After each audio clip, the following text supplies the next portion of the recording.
I'm here with Chris Knowles. Chris, say hi. Hi. Hi, Chris is the creator of, well, you tell us. Our Gods Wear Spandex, The Secret History of Comic Book Heroes. Awesome. So tell us more about it. I know we did a live interview with you on our radio show, but you're here live with everybody else. So Yes. The book is basically about the roots of comic books, the roots of comic book heroes, going back to the 18th century, 19th century, some of the interesting movements that basically revived interest in the gods of antiquity. And this influenced architecture and art and literature, and filtered its way down eventually by the 1930s into comic books and into superheroes.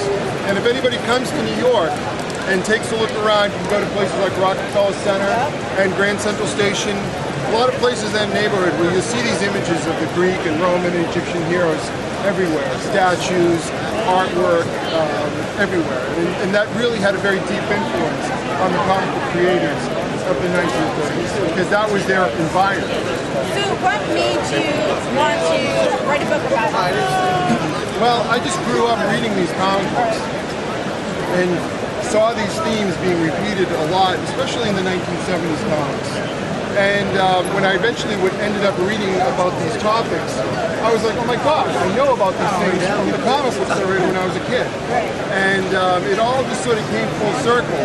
And I felt that there was a big hole missing in a lot of the histories of comic book heroes that have been written, because they sort of talk about, it's almost the end point. They didn't trace the history of this, where this material comes from, and that's really what I try to do. So everybody knows the final product, you know, the comic book itself, but they don't know how it got there on the paper, selling it on newsstands, bookstores, and stuff like that. See, the thing you got to realize about history is that everything's a continuum.